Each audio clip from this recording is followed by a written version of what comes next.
नमस्कार, आपका स्वागत है।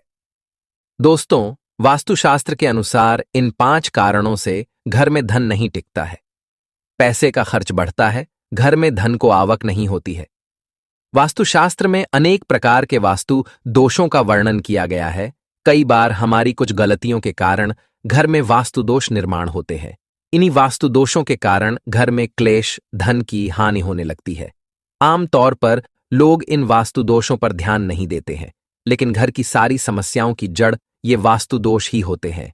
इसीलिए हमें इन वास्तु दोषों को सबसे पहले दूर करना चाहिए। वास्तुशास्त्र के अनुसार हमारे घर के अंदर सकारात्मक और नकारात्मक दोनों प्रकार की ऊर्जा होती है। अगर नकारात्मक ऊर्जा अधिक होती है तो इसके पीछे वास्तु दोष कारणीभूत होते हैं। इसके साथ ही हमें घर में कुछ चीजों को कभी नहीं रखना चाहिए। कुछ चीजें ऐसी भी होती है जिनसे नकारात्मक ऊर्जा उत्सर्जित होती रहती है। वास्तुशास्त्र में इन वस्तुओं को घर में रखने से साफ मना किया गया है, लेकिन कई लोग जाने अनजाने में इन चीजों को अपने घर में रखते हैं, जो को बहुत गलत होता है। आज के इस वीडियो में हम आपको बहुत ही महत्वपूर्ण जानकारी बताने वाले हैं, जिसे आप सभी को ध्यान से सुनना चाहिए। तो चलिए दोस्तों, जान लेते हैं वह कौन सी चीजें हैं और कौन से वास्तु दोष है जिनसे घर में धन की हानि होती है। दोस्तों, अगर आप इस चैनल पर नए हैं तो इसे सब्सक्राइब जरूर करें, साथ ही वीडियो को लाइक जरूर कर देना। सबसे पहला दोष है दक्षिण दिशा की तरफ मुख्य द्वार का होना।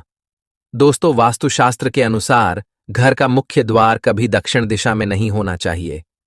दक्षिण में द्वार होने से घर के मुखिया की कभी उन्नति नहीं होती है। घर में सदैव दुख और दरिद्रता छाई रहती है। धन का खर्च अधिक होता है। परिवार में बार बार लड़ाई झगड़े होते रहते हैं। इसीलिए दक्षिण दिशा में कभी द्वार नहीं होना चाहिए। दूसरा वास्तु दोष होता है मुख्य द्वार पर पेड़ की छाया पड़ना। अगर आपके मुख्य द्वार पर किसी वृक्ष की छाया पड़ती है तो इससे छाया वेद का निर्माण होता है, और छाया वेद को वास्तुशास्त्र में बहुत ही हानिकारक माना जाता है। द्वारवेद के कारण घर में हमेशा पैसे की तंगी बनी रहती है। इसीलिए घर के सामने कभी कोई पेड़ नहीं होना चाहिए, और कभी किसी पेड़ की छाया भी घर पर नहीं पड़नी चाहिए। साथ ही अगर घर के सामने कोई बिजली का खंबा होता है तो भी यह द्वार वेद निर्माण करता है। इससे भी धन की हानि होती है। मुख्य द्वार के सामने पानी की टंकी कभी नहीं रखनी चाहिए। पानी की टंकी से भी द्वार वेद निर्माण होता है।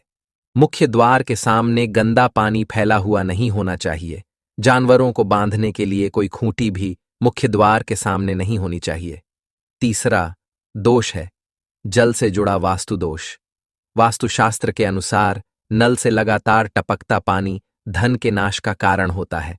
अगर आपके घर का कोई नल खराब है जिससे लगातार पानी टपकता है तो उसे जल्दी ठीक करवा लें, क्योंकि वास्तुशास्त्र में इसे सबसे बड़ा दोष माना गया है। चौथा वास्तु दोष निर्माण होता है दरारों के कारण। अगर घर की दीवारों पर दरारें हैं अथवा दरवाजों में भी दरारें दिखाई देती हैं तो इन दरारों के कारण भी दोष निर्माण होते हैं। वास्तुशास्त्र के अनुसार घर में किसी भी प्रकार की दरारें अथवा छेद नहीं होने चाहिए। दरारें नकारात्मक ऊर्जा निर्माण करती हैं। साथ ही मुख्य द्वार को खोलते अथवा बंद करते समय आवाज नहीं आनी चाहिए। इससे स्वरवेद निर्माण होता है। स्वरवेद के कारण घर में क्लेश बढ़ता है। और पांचवा दोष है घर की दहलीज से जुड़ा। अगर घर के मुख्य द्वार पर दहलीज नहीं होती है तो ऐसे घर में कभी निवास नहीं करना चाहिए।